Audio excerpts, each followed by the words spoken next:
But कल वाले lecture दे विच आपां formation of different molecules discuss कीते सी अकॉर्डिंग टू ऑर्बिटल कॉन्सैप्ट।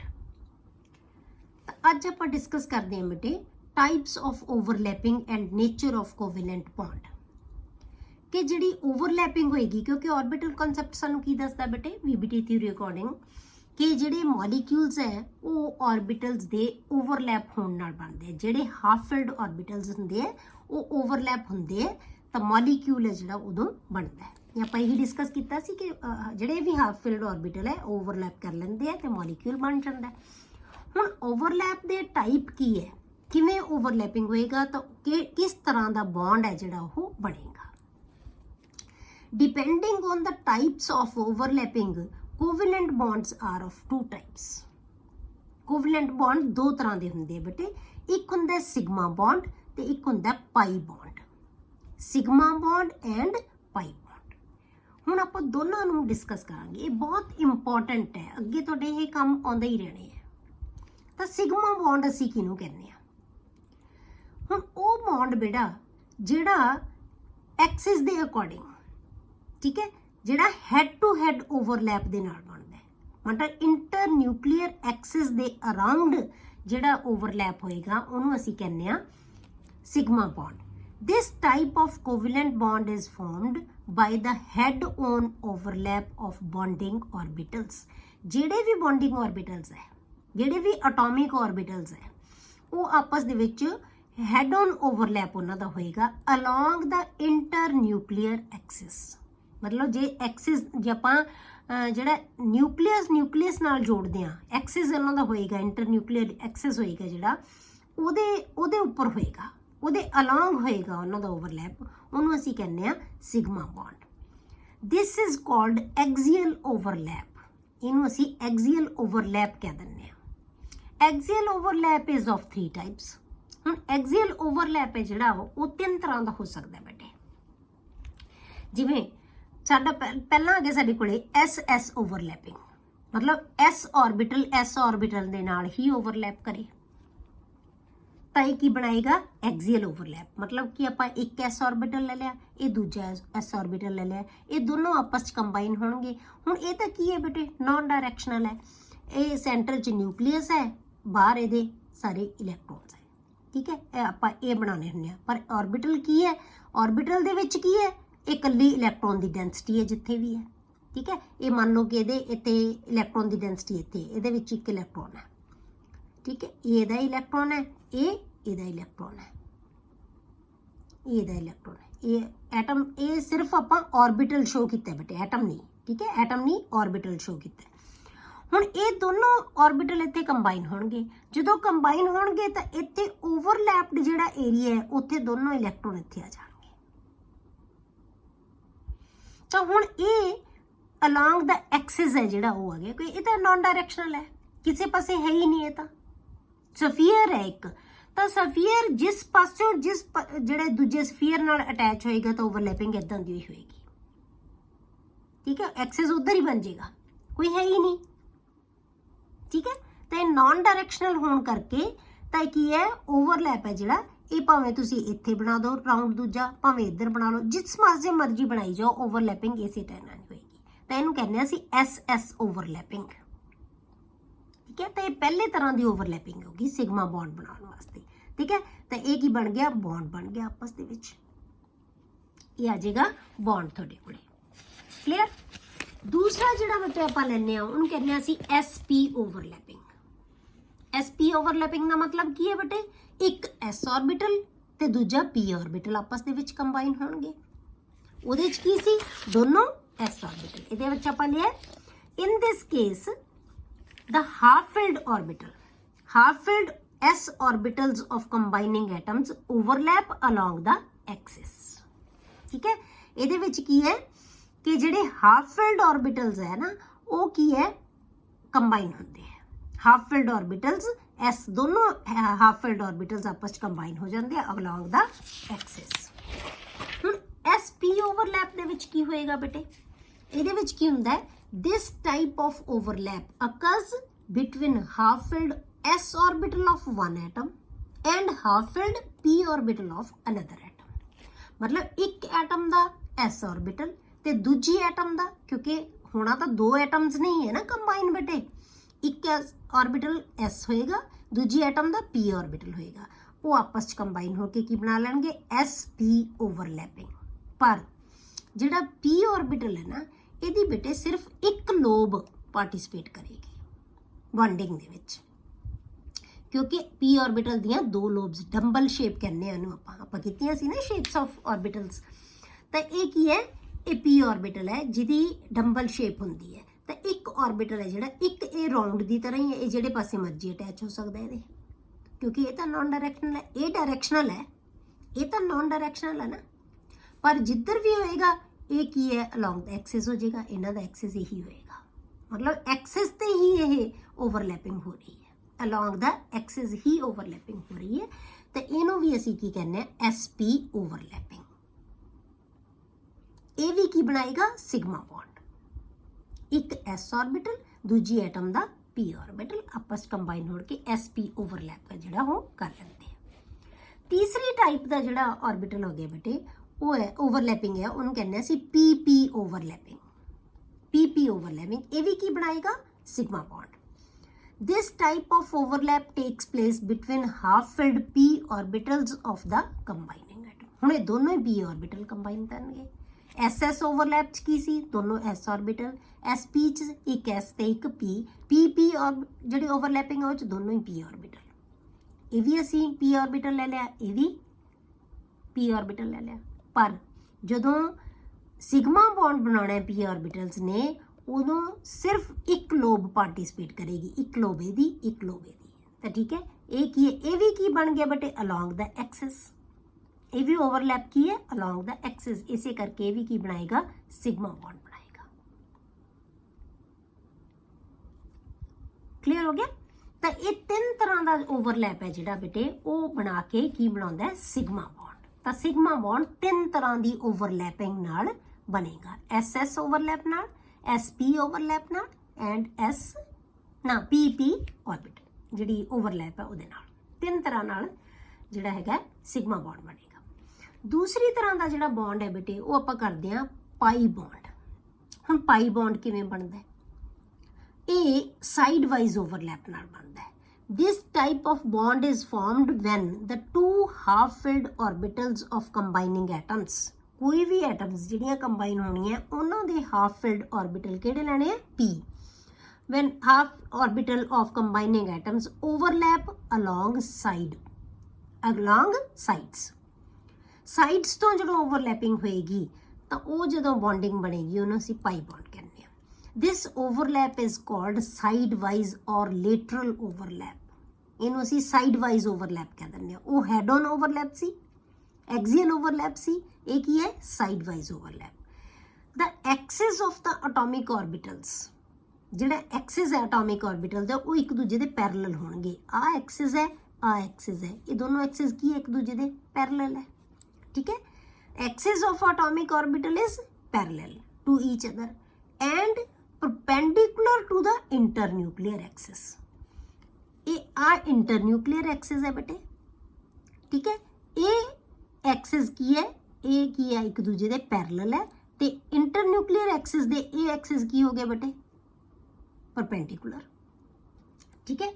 तो हुण आपां की बना लिया, ये दो ऑर्बिट, एक ऑर्बिटल एक एटम दा, दूजा पी ऑर्बिटल दूजी एटम दा, दोनों साइड वाइज ओवरलैप कर लैणगे, ठीक है।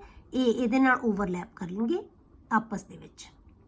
हुण ये नहीं कहना कि दो थां ते ओवरलैपिंग हो रही है तो दो बॉन्ड बनणगे, बॉन्ड दो नहीं बनणगे बेटे, ये बॉन्ड इक्को ही बनेगा। क्यों? क्योंकि ऑर्बिटल तो दो ही है ना, पर इन्हां दी शेप ही इहो जी है। ये जो क्लोज होंदे है तो ये दो थां ते की है, ये डेंसिटी है जिहड़ी इलैक्ट्रॉन की ज़्यादा हो जाती है, बॉन्ड एक ही बनेगा, ठीक है। तो इन्हूं असीं साइड वाइज ओवरलैप कह दिंदे हां। तो ये पी ऑर्बिटल आपस की बन गया पी पी ओवरलैपिंग शो करती आपां।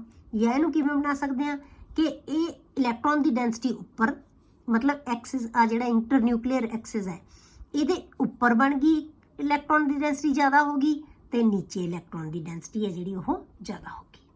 ਜਿੱਥੇ ਓਵਰਲੈਪ ਹੋਣਾ ਉੱਥੇ ਹੀ ਇਲੈਕਟ੍ਰੋਨ ਦੀ ਡੈਂਸਿਟੀ ਜ਼ਿਆਦਾ ਹੋਏਗੀ। ਠੀਕ ਹੈ, ਤਾਂ ਇਹ ਦੋ ਹੈ ਜਿਹੜੇ ਏਰੀਆ, ਇਹ ਤੁਹਾਡੇ ਕੋਲੇ ਇੱਥੋਂ ਇੰਟਰਨਿਊਕਲੀਅਰ ਐਕਸਿਸ ਦੇ ਉੱਪਰ ਬਣ ਗਿਆ, ਇੱਕ ਨੀਚੇ ਆ ਗਿਆ। ਠੀਕ ਹੈ, ਇਹਦੀ ਇੱਕ ਲੋਬ ਮਤਲਬ ਆਪਸ ਚ ਜੁੜ ਕੇ ਇਹ ਕੰਬਾਈਨ ਹੋ ਜਾਂਦੇ ਆ ਨਾ, ਜਿਵੇਂ ਮੋਲੀਕੂਲਰ ਆਰਬਿਟਲ ਜਿਹਨੂੰ ਆਪਾਂ ਕਹਿ ਦਿੰਦੇ ਆ। ਤਾਂ ਇਹ ਮੋਲੀਕੂਲਰ ਆਰਬਿਟਲ ਕਿਵੇਂ ਬਣੇਗਾ, ਇੱਕ ਲੋਬ ਹੈ ਜਿਹੜੀ ਉੱਤੇ ਬਣ ਜਾਣੀ ਐਕਸਿਸ ਦੇ, ਇੱਕ ਨੀਚੇ ਆ ਜਾਣੀ। ਇਹ ਹੈ ਬਟੇ ਪਾਈ ਬੌਂਡ। ਹੁਣ ਇਹਦੀਆਂ ਕੁਝ ਕੁ ਆਪਾਂ ਚੀਜ਼ਾਂ ਜਿਹੜੀਆਂ ਉਹ ਯਾਦ ਰੱਖਣੀਆਂ, ਐਸ ਤੇ ਪਾਈ ਨਾ ਸੌਰੀ ਸਿਗਮਾ ਤੇ ਪਾਈ ਬੌਂਡ ਦੇ ਰਿਲੇਟਡ ਵੀ ਕਿਵੇਂ ਕਿਵੇਂ ਬਣਦੇ ਆ। ਠੀਕ ਹੈ, ਪਹਿਲਾਂ ਆਪਾਂ ਦੇਖਦੇ ਹਾਂ S orbital do not take part in side wise overlap. ਇਹਨੂੰ ਯਾਦ ਰੱਖਣਾ ਚੀਜ਼ਾਂ ਨੂੰ ਕਿ ਐਸ ਆਰਬਿਟਲ ਕਦੇ ਵੀ ਸਾਈਡ ਵਾਈਜ਼ ਓਵਰਲੈਪ ਦੇ ਵਿੱਚ ਪਾਰਟਿਸਿਪੇਟ ਨਹੀਂ ਕਰਦਾ। ਮਤਲਬ ਕੀ ਹੈ, ਪਾਈ ਬੌਂਡ ਕਦੇ ਵੀ ਐਸ ਆਰਬਿਟਲ ਨਹੀਂ ਬਣਾਏਗਾ। ਠੀਕ ਹੈ, do not take part in side wise overlap. only one lobe of p orbital involved in sigma bond। ਜਦੋਂ ਸਿਗਮਾ ਬੌਂਡ ਬਣਾਏਗਾ ਨਾ p orbital, ਸਿਰਫ ਉਹਦੀ ਇੱਕ ਲੋਬ ਹੈ ਜਿਹੜੀ ਉਹ ਪਾਰਟਿਸਿਪੇਟ ਕਰੇਗੀ। two lobes of p orbitals involved in pi bond। pi bond ਦੇ ਵਿੱਚ ਦੋਨੋਂ ਲੋਬਸ ਹੈ ਜਿਹੜੀਆਂ ਇਹਦੀਆਂ ਯੂਜ਼ ਹੋਣਗੀਆਂ, ਦੋਨੋਂ ਪਾਰਟਿਸਿਪੇਟ ਕਰਨਗੀਆਂ। pi bond is formed between two atoms which are already linked by sigma bond। Pi bond ਬੇਟੇ ਸਿਰਫ ਉਹਨਾਂ ਐਟਮਸ ਦੇ ਵਿੱਚ ਬਣੇਗਾ ਜਿਨ੍ਹਾਂ ਦੇ ਵਿੱਚ ਪਹਿਲਾਂ ਸਿਗਮਾ ਬੌਂਡ ਬਣਿਆ ਹੋਇਆ ਹੈ। ਮਤਲਬ ਕੱਲਾ ਪਾਈ ਬੌਂਡ ਕਦੇ ਵੀ ਕਿਸੇ ਐਟਮ ਦੇ ਵਿੱਚ ਨਹੀਂ ਬਣੇਗਾ। ਮਤਲਬ ਇਹ ਸਿਗਮਾ ਬੌਂਡ ਦੀ ਪ੍ਰੈਜ਼ੈਂਸ ਦੇ ਵਿੱਚ ਬਣਦਾ ਹੈ। ਜੇ ਦੋ ਐਟਮਸ ਇੱਕ ਦੂਜੇ ਨਾਲ ਪਹਿਲਾਂ ਸਿਗਮਾ ਬੌਂਡ ਨਾਲ ਜੁੜ ਗਈਆਂ, ਇੱਕ ਸਿਗਮਾ ਬੌਂਡ ਬਣਾ ਲਿਆ ਉਹਨਾਂ ਨੇ, ਤਾਂ ਦੂਜਾ ਪਾਈ ਬੌਂਡ ਬਣਾਉਣਗੀਆਂ। ਮਤਲਬ ਸਿਗਮਾ ਬੌਂਡ ਦੀ ਪ੍ਰੈਜ਼ੈਂਸ ਦੇ ਵਿੱਚ ਪਾਈ ਬੌਂਡ ਬਣੇਗਾ। ਠੀਕ ਹੈ, ਅਗਲਾ ਪਦ ਕੀ ਦੇਖਣਾ ਹੈ ਕਿ sigma bond is a stronger bond in comparison to pi bond. Sigma bond ਹੈ ਬੇਟੇ ਉਹ ਪਾਈ ਬੌਂਡ ਦੇ ਕੰਪੈਰੀਟਿਵਲੀ ਸਟਰੋਂਗਰ ਬੌਂਡ ਹੁੰਦਾ ਹੈ। ਕਿਉਂ? ਕਿਉਂਕਿ ਜਿਹੜੀ ਸਿਗਮਾ ਬੌਂਡ ਬਣਦਾ ਹੈ ਉਹਦੇ ਵਿੱਚ ਜਿਹੜਾ ਓਵਰਲੈਪ ਹੈ ਨਾ ਉਹ ਮੈਕਸਿਮਮ ਹੁੰਦਾ ਹੈ, ਜ਼ਿਆਦਾ ਹੁੰਦਾ ਹੈ। ਓਵਰਲੈਪ ਹੈ ਜਿਹੜਾ ਐਕਸਟੈਂਟ ਜ਼ਿਆਦਾ ਹੁੰਦੀ ਹੈ ਓਵਰਲੈਪ ਦੀ, ਪਰ ਪਾਈ ਬੌਂਡ ਦੇ ਵਿੱਚ ਐਕਸਟੈਂਟ ਹੈ ਜਿਹੜੀ ਓਵਰਲੈਪ ਦੀ ਉਹ ਕੀ ਹੁੰਦੀ ਹੈ, ਘੱਟ ਹੁੰਦੀ ਹੈ। ਤਾਂ ਜਿੰਨੀ ਆਪਾਂ ਪਹਿਲਾਂ ਵੀ ਕਿਹਾ ਸੀ ਕਿ ਜਿੰਨਾ ਓਵਰਲੈਪ ਦਾ ਐਕਸਟੈਂਟ ਜ਼ਿਆਦਾ ਹੋਏਗਾ ਉਹਨਾਂ ਬੌਂਡ ਦੀ ਸਟਰੈਂਥ ਹੈ ਜਿਹੜੀ ਉਹ ਕੀ ਹੋਏਗੀ, ਜ਼ਿਆਦਾ ਹੋਏਗੀ। ਜਿੰਨੀ ਓਵਰਲੈਪ ਦੀ ਐਕਸਟੈਂਟ ਘੱਟ ਹੋਏਗੀ ਉਨੀ ਉਹਦੀ ਸਟਰੈਂਥ ਹੈ ਜਿਹੜੀ ਬੌਂਡ ਦੀ ਘੱਟ ਹੋਏਗੀ। ਇਹ ਸਿਗਮਾ ਬੌਂਡ ਤੇ ਪਾਈ ਬੌਂਡ ਬਾਰੇ ਤੇ ਤੁਸੀਂ ਜਿਹੜੀਆਂ ਕੁਝ ਕੁ ਗੱਲਾਂ ਯਾਦ ਰੱਖਣੀਆਂ। ਹੁਣ ਆਪਾਂ ਇਹਨਾਂ ਦਾ ਕੰਪੈਰੀਜ਼ਨ ਵੈਰੀ ਵੈਰੀ ਇੰਪੋਰਟੈਂਟ, ਇਹ ਮੈਂ ਤਾਂ ਲਿਖਤਾ, ਅਦਰਵਾਈਜ਼ ਮੈਂ ਸੋਚਿਆ ਸੀ ਕਿ ਤੁਸੀਂ ਆਪ ਕਰੋਗੇ ਕਿ ਜਿਹੜਾ ਕੰਪੈਰੀਜ਼ਨ ਹੈ ਸਿਗਮਾ ਤੇ ਪਾਈ ਬੌਂਡ ਦਾ ਆਪਣੇ ਆਪ ਲਿਖੋਗੇ। ਪਹਿਲਾਂ ਤੁਸੀਂ ਆਪ ਸੋਚਣਾ ਕੀ ਡਿਫਰੈਂਸਸ ਹੈ, ਫਿਰ ਇਹਨੂੰ ਪੜ੍ਹਨਾ ਹੈ। ਠੀਕ ਹੈ, ਤਾਂ comparison of sigma and pi bond. ਹੁਣ ਤੱਕ ਤੁਹਾਨੂੰ ਸਮਝ ਆ ਗਈ ਹੋਏਗੀ ਕਿ ਪਾਈ ਤੇ ਸਿਗਮਾ ਦੇ ਵਿੱਚ ਕੀ ਫਰਕ ਹੈ। ਤੁਸੀਂ ਲਿਖ ਸਕਦੇ ਹੋ ਸਾਰੇ ਪੁਆਇੰਟ ਆਪਣੇ ਆਪ ਆਸਾਨੀ ਨਾਲ, ਪਰ ਆਪਾਂ ਫਿਰ ਵੀ ਇੱਕ ਵਾਰੀ ਡਿਸਕਸ ਕਰਦੇ ਹਾਂ ਇਹਨਾਂ ਨੂੰ। ਪਹਿਲਾ ਪੁਆਇੰਟ ਕੀ ਲਿਖੋਗੇ ਬੇਟੇ, ਜਿਵੇਂ ਫਾਰਮੇਸ਼ਨ ਹੁੰਦੀ ਹੈ ਇਹਦੀ, the bond is formed by the axial overlap of the atomic orbitals। ਇਹ atomic orbital ਦੇ axial overlap ਨਾਲ ਹੁੰਦਾ ਹੈ। the bond is formed by sidewise overlap of atomic orbitals। sigma bond ਕਿਵੇਂ ਬਣਦਾ ਹੈ, axial overlap ਨਾਲ। pi bond ਕਿਵੇਂ ਬਣਦਾ ਹੈ, sidewise overlap ਨਾਲ। ਠੀਕ ਹੈ, ਪਹਿਲਾ ਪੁਆਇੰਟ। ਦੂਜਾ, the overlap is quite large and the bond is quite strong। ਮੈਂ ਤੁਹਾਨੂੰ ਪਹਿਲਾਂ ਇਹ ਸਾਰੀਆਂ ਚੀਜ਼ਾਂ ਦੱਸੀਆਂ ਨੇ ਤੁਹਾਨੂੰ ਕਿ ਸਿਗਮਾ ਬੌਂਡ ਹੈ ਜਿਹੜਾ ਬੇਟੇ ਉਹਦੇ ਵਿੱਚ ਓਵਰਲੈਪ ਜ਼ਿਆਦਾ ਹੁੰਦਾ ਹੈ ਤੇ ਬੌਂਡ ਹੈ ਜਿਹੜਾ ਉਹ ਸਟਰੋਂਗ ਹੁੰਦਾ ਹੈ। ਜਿਹੜਾ ਪਾਈ ਬੌਂਡ ਹੈ ਬੇਟੇ ਉਹਦੇ ਵਿੱਚ ਓਵਰਲੈਪ ਘੱਟ ਹੁੰਦਾ ਹੈ, overlap is less and the bond is comparatively weak. ਉਹੀ ਹੈ ਨਾ, ਜੇ ਓਵਰਲੈਪ ਦੀ ਐਕਸਟੈਂਟ ਘੱਟ ਹੈ ਤਾਂ ਬੌਂਡ ਵੀਕ ਹੋਏਗਾ, ਤਾਂ ਪਾਈ ਬੌਂਡ ਦੇ ਵਿੱਚ ਓਵਰਲੈਪ ਹੈ ਜਿਹੜਾ ਉਹ ਲੈਸ ਹੁੰਦਾ ਹੈ, ਤਾਂ ਇਸ ਕਰਕੇ ਬੌਂਡ ਹੈ ਜਿਹੜਾ ਕੰਪੈਰੀਟਿਵਲੀ ਵੀਕ ਹੁੰਦਾ ਹੈ। ਥਰਡ ਪੁਆਇੰਟ ਹੈ ਜਿਹੜਾ ਬੇਟੇ ਉਹ ਹੈ ਸਿਗਮਾ ਬੌਂਡ ਦੇ ਵਿੱਚ s orbital can take part in sigma bond formation. ਸਿਰਫ ਸਿਗਮਾ ਬੌਂਡ ਹੀ ਬਣਾਉਂਦਾ ਐਸ ਆਰਬਿਟਲ, ਪਰ s orbital do not take part in the bond formation. Pi bond formation ਦੇ ਵਿੱਚ ਐਸ ਆਰਬਿਟਲ ਹੈ ਜਿਹੜਾ ਉਹ ਪਾਰਟਿਸਿਪੇਟ ਨਹੀਂ ਕਰਦਾ। ਐਸ ਕੱਲਾ ਸਿਗਮਾ ਬੌਂਡ ਬਣਾਉਂਦਾ ਹੈ, ਇਹ ਪਾਈ ਬੌਂਡ ਦੀ ਜਿਹੜੇ ਵਿੱਚ ਨਹੀਂ ਪਾਰਟਿਸਿਪੇਟ ਪੀ ਹੈ ਜਿਵੇਂ ਉਹ ਸਿਗਮਾ ਵੀ ਬਣਾ ਸਕਦਾ ਹੈ ਪਾਈ ਵੀ ਬਣਾ ਸਕਦਾ ਪਰ ਐਸ ਕੱਲਾ ਸਿਗਮਾ ਬਣਾਏਗਾ ਪਾਈ ਬੌਂਡ ਨਹੀਂ ਬਣਾਏਗਾ। फोर्थ पॉइंट है बेटे only one lobe of p orbital is involved in sigma bond. Sigma bond जो बनता है उदों सिर्फ एक लोब है p ऑर्बिटल दी वो यूज होएगी। Only one lobe of p orbital is involved in the overlap. Pi bond दे विच की हुंदा बेटे both lobes of the p orbitals are involved in the overlap. Overlap दे विच दोनों जिहड़ियां लोब्स है वो इन्वॉल्व होगी। फिफ्थ पॉइंट की आएगा बेटा the electron cloud of the molecular orbital is symmetrical around the internuclear axis. जिहड़ा इलेक्ट्रॉन क्लाउड मॉलिक्यूलर ऑर्बिटल दा बनेगा ना जिवें आपां बनाया सी कि दोनों और जिहड़े राउंड जिहड़े सफीयर्स है दो एटम्स दे वो आपस मिलके की बना ले मॉलिक्यूलर ऑर्बिटल बन जाता है। वो मॉलिक्यूलर ऑर्बिटल जिहड़ा बनेगा ना बेटे ਉਹਦਾ ਜਿਹੜਾ ਇਲੈਕਟ੍ਰੋਨ ਕਲਾਊਡ ਹੈ ਉਹ ਸਿਮੈਟ੍ਰੀਕਲ ਹੋਏਗਾ ਅਰਾਊਂਡ ਦਾ ਇੰਟਰਨਿਊਕਲੀਅਰ ਐਕਸਿਸ। ਪਰ ਪਾਈ ਬੌਂਡ ਦੇ ਵਿੱਚ ਕੀ ਹੁੰਦਾ ਬੇਟੇ ਇਲੈਕਟ੍ਰੋਨ ਕਲਾਊਡ ਇਜ਼ ਅਨਸਿਮੈਟ੍ਰੀਕਲ। ਉਹ ਅਨਸਿਮੈਟ੍ਰੀਕਲ ਹੈ ਇਲੈਕਟ੍ਰੋਨ ਕਲਾਊਡ ਹੈ ਜਿਹੜਾ ਸਿਮੈਟ੍ਰੀਕਲ ਨਹੀਂ ਹੋਏਗਾ। ਆਪਾਂ ਕੀ ਕਿਹਾ ਸੀ ਐਕਸਿਸ ਦੇ ਇੱਕ ਉੱਪਰ ਬਣ ਗਿਆ ਕਲਾਊਡ ਇੱਕ ਨੀਚੇ ਬਣ ਗਿਆ ਇਹ ਅਨਸਿਮੈਟ੍ਰੀਕਲ ਹੋਏਗਾ। 6th ਪੁਆਇੰਟ ਹੈ ਜਿਹੜੇ ਬੇਟੇ ਉਹ ਕੀ ਹੈ सिग्मा बॉन्ड दे विच bond formed in the absence of pi bond. Bond है जिहड़ा वो पाई बॉन्ड तो बिना भी बन सकता है मतलब कल्ला जिहड़ा बॉन्ड बनेगा वो सिग्मा बॉन्ड होएगा। The bond can not be formed in the absence of sigma bond. Sigma bond की एबसेंस दे विच पाई बॉन्ड नहीं बन सकता या तुसीं कह सकते हो pi bond is formed in the presence of sigma bond. इस सिग्मा बॉन्ड की प्रेजेंस के विच ही बनेगा। नेक्स्ट है बेटे free rotation of the atoms around sigma bond is possible. मतलब की है जे सिग्मा बॉन्ड कल्ला बनया होया होवे तो फिर एटम्स है जड़ियां उन्हां दे विच रोटेशन है जिहड़ी पॉसिबल हो सकती है। Free rotation of the atoms around pi bond is not possible. ਹੁਣ ਇਹਨੂੰ ਤੁਸੀਂ ਕਿਵੇਂ ਇਹਨੂੰ ਪੁਆਇੰਟ ਨੂੰ ਤੁਸੀਂ ਕਿਵੇਂ ਐਕਸਪਲੇਨ ਕਰ ਸਕਦੇ ਹੋ। ਸਪੋਜ਼ ਕਰੋ ਆਪਾਂ ਦੋ ਬਾਲਸ ਲੈ ਲਈਆਂ ਜਾਂ ਦੋ ਸਫੀਅਰਸ ਲੈ ਲਏ ਕੋਈ ਵੀ ਉਹਨਾਂ ਨੂੰ ਆਪਾਂ ਇੱਕ ਰੋਡ ਦੇ ਨਾਲ ਬੰਨਤਾ। ਇੱਕ ਰੋਡ ਨੂੰ ਤੁਸੀਂ ਹੱਥ 'ਚ ਇੱਕ ਬਾਲ ਨੂੰ ਹੱਥ 'ਚ ਫੜ ਲਓ ਦੂਜੀ ਬਾਲ ਨੂੰ ਤੁਸੀਂ ਘੁਮਾਓ ਬਹੁਤ ਆਸਾਨੀ ਨਾਲ ਫਿਰ ਦੂਜੀ ਨੂੰ ਫੜ ਲਓ ਮਤਲਬ ਕਿ ਆਸਾਨੀ ਨਾਲ ਘੁਮਾ ਸਕਦੇ ਹੋ। ਰੋਟੇਸ਼ਨ ਹੈ ਜਿਹੜੀ ਪੋਸੀਬਲ ਹੈ ਬਾਲ ਘੁੰਮ ਸਕਦੀ ਹੈ ਜਿੱਧਰ ਮਰਜ਼ੀ ਘੁਮਾਈ ਚੱਲੋ ਤੁਸੀਂ ਉਹਨੂੰ ਠੀਕ ਹੈ। ਹੁਣ ਅਸੀਂ ਉਹਨਾਂ ਹੀ ਦੋ ਬਾਲਸ ਨੂੰ ਅਸੀਂ ਬੇਟੇ ਦੋ ਸਟਿਕਸ ਦੇ ਨਾਲ ਜੋੜਤਾ। ਹੁਣ ਤੁਸੀਂ ਦੇਖੋ ਇੱਕ ਬਾਲ ਨੂੰ ਹੱਥ 'ਚ ਫੜ ਲਓ ਦੂਜੀ ਨੂੰ ਘੁਮਾ ਸਕੋਗੇ ਨਹੀਂ ਘੁੰਮੇਗੀ ਉਹ ਠੀਕ ਹੈ। ਜੇ ਸਿੰਗਲ ਸਟਿਕ ਨਾਲ ਬੰਨੀ ਹੋਈ ਹੈ ਬਾਲ ਤਾਂ ਉਹ ਘੁੰਮੇਗੀ ਜੇ ਦੋ ਸਟਿਕਸ ਨਾਲ ਜੋੜਤਾ ਉਸੇ ਬਾਲ ਨੂੰ ਤਾਂ ਉਹਦੀ ਰੋਟੇਸ਼ਨ ਹੈ ਜਿਹੜੀ ਉਹ ਪੋਸੀਬਲ ਨਹੀਂ ਹੋਏਗੀ। ਤਾਂ ਇਹਦਾ ਮਤਲਬ ਇਹ ਹੈ ਕਿ ਸਿਗਮਾ ਬੌਂਡ ਤਾਂ ਸਿੰਗਲ ਹੁੰਦਾ ਹੈ ਠੀਕ ਹੈ ਸਿੰਗਲ ਬੌਂਡ ਹੈ ਉਹ ਇੱਕ ਰੋਡ ਨਾਲ ਜੋੜਿਆ ਅਸੀਂ ਦੋ ਬਾਲਸ ਨੂੰ ਤਾਂ ਉਦੋਂ ਉਹ ਫ੍ਰੀ ਰੋਟੇਸ਼ਨ ਪੋਸੀਬਲ ਹੋਏਗੀ।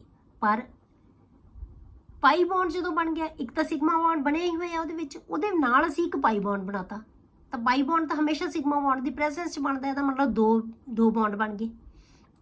ਤਾਂ ਜਦੋਂ ਦੋ ਸਟਿਕਸ ਨਾਲ ਜੋੜਤਾ ਦੋ ਬੌਂਡ ਬਣਾਤੇ ਅਸੀਂ ਦੋ ਐਟਮਸ ਦੇ ਵਿਚਕਾਰ ਤਾਂ ਫਿਰ ਉਦੋਂ ਉਹਨਾਂ ਦੇ ਵਿੱਚ ਫ੍ਰੀ ਜਿਹੜੀ ਰੋਟੇਸ਼ਨ ਹੈ ਉਹ ਪੋਸੀਬਲ ਨਹੀਂ ਹੋਏਗੀ। ਕਲੀਅਰ। ਅਗਲਾ ਜਿਹੜਾ ਬੇਟਾ ਟੌਪਿਕ ਹੈ ਉਹ ਆਪਾਂ ਨੈਕਸਟ ਲੈਕਚਰ ਦੇ ਵਿੱਚ ਡਿਸਕਸ ਕਰਾਂਗੇ।